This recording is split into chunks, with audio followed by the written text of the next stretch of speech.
Olá, alunos do sexto ano, bem-vindos a mais um encontro para a nossa aula desta semana de ensino religioso. É um prazer aqui receber cada um de vocês para darmos continuidade, então, com o nosso conteúdo, né? Bem, neste bimestre nós estamos falando sobre as manifestações do sagrado na vida e das formas que a religião permite a sua manifestação. Permite não, né? Da forma como a religião de fato expressa essa sua manifestação. É sempre importante nós fazermos uma retomada daquilo que nós já trabalhamos em bimestres passados. Então, nos últimos 2 bimestres, nós nos ocupamos um pouco de falar sobre tradições dentro das religiões. Então, nós falávamos lá no segundo bimestre sobre a tradição oral, né, elementos da tradição oral, como que ela de fato acontece, e questões relacionadas a ela, símbolos, ritos, mitos, etc. E aí, no último bimestre, nossa ocupação, inclusive os alunos que estão fazendo as aulas de reforço, de reposição, estamos retomando isso, já bem sabem, nós temos falado sobre justamente a tradição escrita, também que nós vimos no terceiro bimestre, né? Agora, nesse quarto bimestre, a nossa ocupação tem sido justamente sobre como que essas manifestações elas acontecem. É como que de fato nós podemos notá-las mediante uma situação, mediante um contexto religioso. E aí nós falamos um pouco sobre ritos, falamos um pouco sobre formas de expressão, e hoje nós vamos entrar num outro assunto muito importante e interessante, que é um assunto que diz respeito a todas as religiões e se mistura também com a história de uma nação e de um país, né, que são os patrimônios culturais advindos de uma tradição religiosa. Eles existem. Né, e por existirem, é que justamente nós conseguimos aprender um pouco mais sobre história, sobre contextos sociológicos, religiosos de uma determinada tradição. Isso é bem importante, bem interessante também. Então, acompanhe comigo aqui, por favor, nos nossos slides. Acompanhe aqui comigo, por favor. Vejam só, eu quero iniciar com vocês, então, falando sobre patrimônio cultural e religioso. Tá? Nós paramos a última aula falando sobre os ritos, né, tipos de ritos, ritos de passagem, ritos propiciatórios, ritos mortuários, ritos celebrativos, festivos e ritos litúrgicos, né? Nós falávamos na última aula. E agora, portanto, só retomando aí, né, vocês estão vendo as fotos dos ritos que nós colocamos. Para a aula de hoje, vamos iniciar falando então sobre justamente o patrimônio cultural e religioso.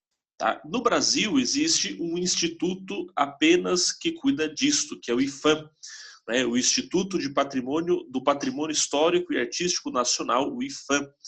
Ele foi criado no ano de 1937. Então, qual que é a sua responsabilidade? É uma questão de prova aí, hein? Questãozinha de prova. Qual a responsabilidade do IPHAN? Então, a sua responsabilidade é preservar, divulgar e fiscalizar os bens culturais dos brasileiros. Não apenas bens religiosos, mas bens culturais como um todo. Então, se você vai no museu, por exemplo, que aqui em Curitiba nós temos, né, e temos algumas peças, algumas obras que podem ser um patrimônio cultural. Não necessariamente um patrimônio religioso, pode ser apenas cultural e não ser religioso. Tá? Isso é uma distinção bem importante. O patrimônio pode ser apenas cultural e não ser religioso. Tá? Mas quando ele é religioso, ele é também cultural. Então, o IPHAN, fundado, criado em 1937, ele preserva, divulga e fiscaliza os bens culturais dos brasileiros. E também trabalha com a garantia de que esses bens sejam desfrutados pela geração atual e pelas próximas. Vai cuidar destes bens, né? Para que as gerações consigam ter acesso a estes bens e que, ao mesmo tempo, consigam, além deste acesso, para que consigam também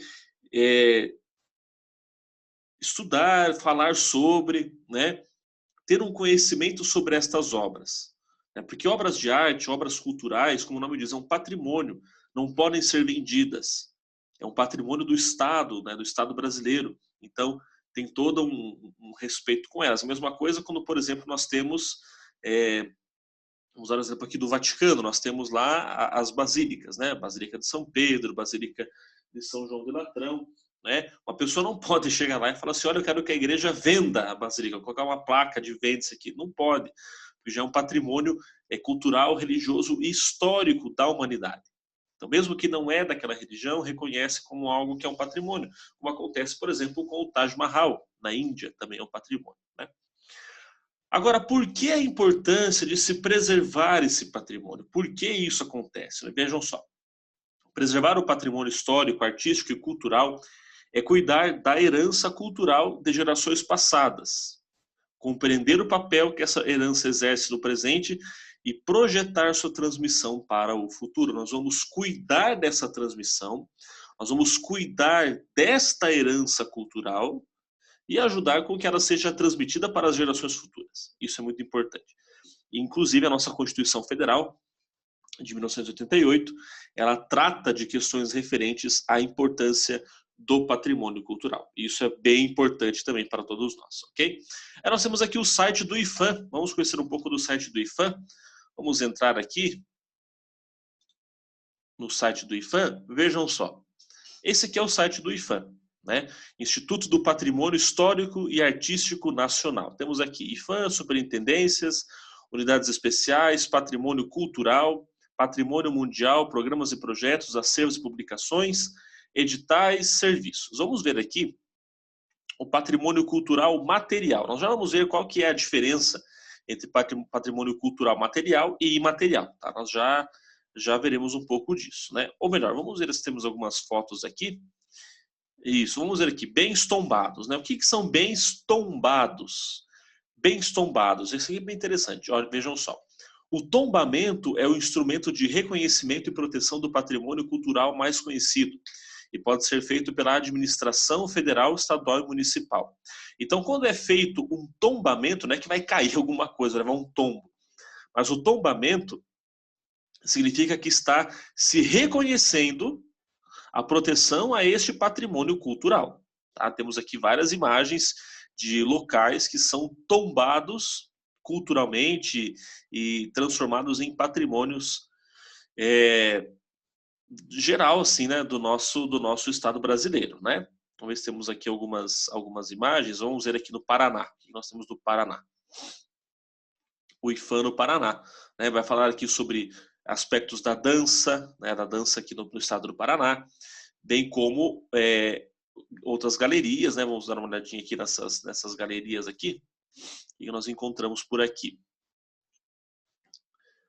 Fandango, Antonina, aqui ó, em Curitiba o Paço da Liberdade, né? Se não me engano, era a antiga sede da Prefeitura de Curitiba, fica lá no centro. É um local tombado pelo patrimônio e o IPHAN tem esse cuidado, né? Tem esse cuidado com todas essas manifestações, assim, digamos, artísticas e também religiosas, ok? Vamos ver aqui se temos algumas imagens, né? Isso nós encontramos aqui. Aí vai mostrando tudo isso que é próprio, né? Também aqui do nosso estado. Depois vocês entrem no site do IPHAN, aí vocês conseguem dar uma olhadinha bem bacana, bem legal dar uma olhada nesse site aqui, para conhecer um pouco mais também da nossa própria história brasileira, ok? Bom, agora o cerne da nossa aula de hoje é sabermos que existe uma diferença do patrimônio cultural. Nós podemos dividi-lo de duas maneiras: patrimônio cultural material e patrimônio cultural imaterial. Veremos qual que é a diferença entre os dois. Bom, primeiro, o patrimônio cultural material. A Unesco é quem classifica patrimônios culturais, materiais e imateriais no mundo todo. O patrimônio cultural material é aquele que é concreto. Então você pode pegar no patrimônio cultural material. Como o nome diz, ele é material. Você consegue pegar, você consegue tocar, consegue ver claramente, não é? Ele pode estar presente nas ruas, nos museus, nas igrejas e nas praças. No Brasil, é possível perceber a influência da religião na arquitetura das cidades antigas. E muitas cidades têm o nome de santos da Igreja Católica, outras contam com referências indígenas. Então, aqui seria um patrimônio cultural material. Tá? Durante a época do Brasil colônia, entre os anos de 1530 a 1822, quase 300 anos, um aspecto importante na formação das cidades foi a construção de igrejas, organizando o espaço urbano em volta delas. Então, as igrejas eram construídas e tinham a torre mais alta. E toda a construção da cidade se dava no entorno da igreja. Tanto que Curitiba, falo aqui da capital, por ser daqui da capital, por conhecer menor, aqui em Curitiba, a nossa cidade, ela nasce ao redor da Igreja Catedral, que fica na Praça Tiradentes. Inclusive, a Praça Tiradentes é o marco zero, né, da cidade de Curitiba. E se vocês repararem, né, a Igreja Catedral como que está no meio, no centro, e tudo ao redor começa a crescer, né, se desenvolver a cidade ao redor da própria cidade de Curitiba, né, ao redor da Catedral de Curitiba. Temos dois exemplos aqui, a Igreja do Carmo, de Olinda, Pernambuco, e a Igreja do Convento de São Francisco, em Salvador, na Bahia. Vamos dar uma olhadinha aqui nesses dois exemplos. Bom, a Igreja do Carmo, em Olinda, Pernambuco, é esta, né? Uma igreja de estilo barroco, se eu não me engano, e que é tombada como um patrimônio cultural, material, histórico e religioso do Brasil. É uma igreja muito bonita, por sinal, né? E aqui um outro exemplo é a igreja e o convento de São Francisco, em Salvador, na Bahia. Por fora, ela parece um prédio já um pouco mais velho, né? Mas por dentro é muito bonito, né? Todo com detalhes feitos da época do Barroco, que foi uma época muito importante para a cultura, para a arte, para a arquitetura e mesmo para a literatura brasileira, né? Ela tem os detalhes, ela é muito mais robuscada em detalhes, em técnicas, em formas de expressão de arte, assim por diante, né? Este é no caso, o Barroco. Algumas cidades também são tombadas como patrimônios históricos, culturais, materiais, que é o caso das cidades de Ouro Preto e Diamantina, em Minas Gerais, né? E São Luís do Maranhão, no Maranhão. Ali está errada a sigla, vocês me desculpem. Aqui, deixa eu só corrigir a sigla aqui. São Luís do Maranhão, no Maranhão, MA. Aqui eu errei, apertei a tecla errada, né?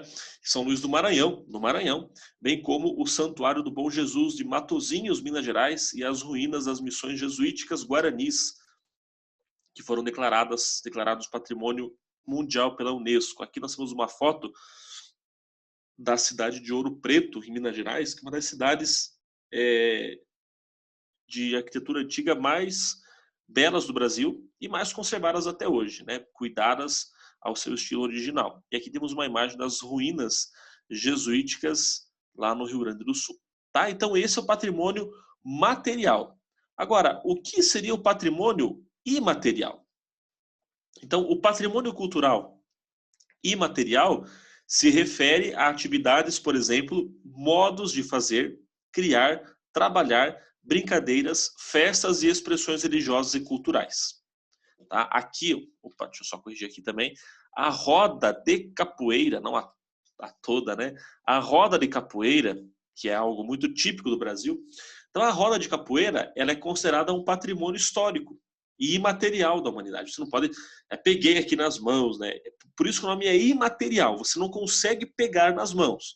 Mas você consegue ver, você consegue escutar, você consegue assistir, você consegue participar de alguma coisa, né? Então, o patrimônio cultural imaterial, ele se refere mais a modos de fazer, de criar, como diz ali, né? De trabalhar, brincadeiras, festas e expressões religiosas, tá? Os movimentos, a música e a disposição dos participantes numa roda de capoeira têm significados e representam a união dos participantes, sem contar que a capoeira tem uma ligação muito, muito grande com tradições religiosas, sobretudo africanas, né? Como diz ali, na Umbanda e no Candomblé, que são religiões de matriz africana, são traçados círculos no chão para delimitar um espaço sagrado. E os fiéis também se organizam em forma circular. E aqui, para finalizar, alguns bens culturais imateriais do Brasil que foram reconhecidos pela Unesco como patrimônio cultural imaterial. Então, primeiro, a roda de capoeira, nós já falávamos, o frevo, que é uma expressão típica do Nordeste, lá de Pernambuco, o samba de roda e o Círio de Nazaré, que é uma celebração festiva de Belém, no estado do Pará. Ok? Acompanhe comigo aqui no Classroom agora, por favor. Nossa tarefa 03 desse quarto bimestre. Tarefa 03, coloque o seu nome e turma, responda a questão número 1. Temos apenas uma questão dessa vez. Explique qual é a diferença entre patrimônio cultural material e patrimônio cultural imaterial. E dê exemplos para cada uma das definições, tá certo? Então essa é a tarefa dessa semana. Explicar a diferença entre patrimônio cultural material e patrimônio cultural imaterial. E dar um exemplo de cada uma das definições. Isso aqui é um exemplo de patrimônio cultural material. Isso aqui é um exemplo de patrimônio cultural imaterial. Tá? Você vai dar um exemplo também de cada uma das situações. Ok? Então, pessoal, por hoje é isso. Encerramos por aqui. Dúvidas, me procurem. Não esqueçam de preencher a chamada lá no Classroom e fazer a tarefa. Quem está com tarefas atrasadas, por favor, também façam o quanto antes. Ok? Boa aula a todos, bom final de semana, um grande abraço e até a próxima.